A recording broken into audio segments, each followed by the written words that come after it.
Shalom Bapak Ibu Saudara yang terkasih di dalam Tuhan, kita bersyukur masih Tuhan berikan kesempatan sampai hari ini. Kita memasuki di bulan terakhir di tahun 2020, sungguh satu penyertaan Tuhan kalau saudara dan saya masih boleh ada. Tentu ada maksud Tuhan senantiasa di dalam setiap kehidupan kita sampai saat ini. Biasanya menjelang akhir tahun, penutupan tahun, orang mulai bertanya akan ada apa di tahun ke depan. Bagaimana keadaan sosial, keadaan ekonomi, keadaan politik dan lain sebagainya. Orang bertanya bagaimana kita ke depannya, usaha kita, pekerjaan kita atau apapun, kesehatan. Saudara ingin mengetahui atau lebih baik tidak mengetahui. Di dalam Amsal 23 ayat 18 dikatakan karena masa depan sungguh ada dan harapanmu tidak akan hilang. Kita sebagai anak-anak Tuhan senantiasa ada pengharapan, tidak akan pernah kehilangan pengharapan. Apapun yang kita hadapi, apapun yang kita jalani di tahun-tahun ke depan. Di Matius 6 ayat 34 saya baca dari terjemahan yang lain, saudara, sungguh akan memberkati setiap saudara. Jadi tidak usah khawatir akan hari esok, karena tiap hari mempunyai pergumulannya sendiri. Kita tidak usah terlalu jauh berpikiran minggu depan bagaimana, bahkan bulan depan atau sampai tahun depan. Di sini dikatakan, jadi tidak usah khawatir akan hari esok karena tiap-tiap hari, bukan tiap-tiap minggu atau tiap-tiap bulan atau tiap-tiap tahun, tetapi tiap-tiap hari mempunyai pergumulan sendiri. Cukuplah jalani pergumulan hari ini, jangan tambah lagi dengan pergumulan hari yang akan datang. Kita jangan susahkan hari yang akan datang, hari yang ke depan apa yang akan terjadi dan apa yang akan dihadapi. Ada potongan lagu yang cukup menarik buat saya. Hari esok tiada ku tahu, namun tetap langkahku maju. Percaya Tuhan jadikan semua indah pada waktunya. Tuhan akan membuat semua indah pada waktunya hari-hari ke depan yang saudara dan saya hadapi. Satu hari di satu kisah, Tuhan Yesus ketika sedang turun dari Bukit Zaitun, dia hampir mendekati Betfage dan juga Betania.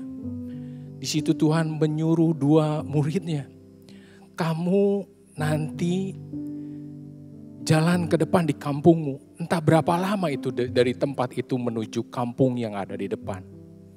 Lalu di sana kamu akan menemui dengan seekor keledai yang belum pernah ditunggangi. Dan setelah itu, apa yang dikatakan Tuhan Yesus, kamu ambil, lepaskan dari ikatannya.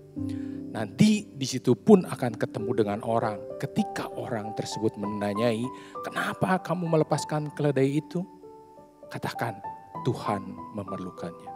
Saudara baca ayat tersebut saat Tuhan Yesus berkata sama muridnya, kejadian itu belum terjadi. Dan murid itu berjalan entah berapa lama ke kampung yang di depan situ. Entah setengah jam atau 1 jam ke depan. Jadi saudara perhatikan, Tuhan sangat tahu apa yang akan terjadi di depan kita. Dan dia sangat detail, sangat mengetahui persis apa yang akan saudara dan saya alami di hari-hari ke depan. Beberapa waktu yang lalu saya mengalami satu dorongan, satu perintah istilahnya di dalam hati saya.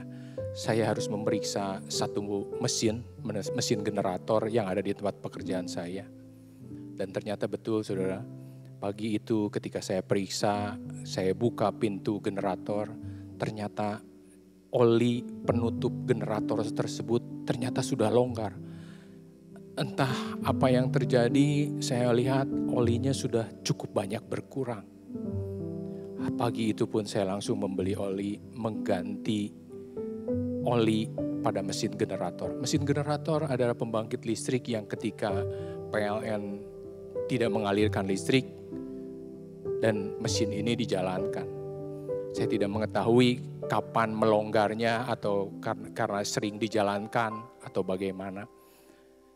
Yang sesuatu bagi saya mengucap syukur yaitu ada satu perintah, ada satu dorongan untuk saya memeriksa ke mesin tersebut. Akhirnya saya ganti, singkat cerita, dan filter olinya pun ternyata sudah kotor dan saya pun ikut menggantinya.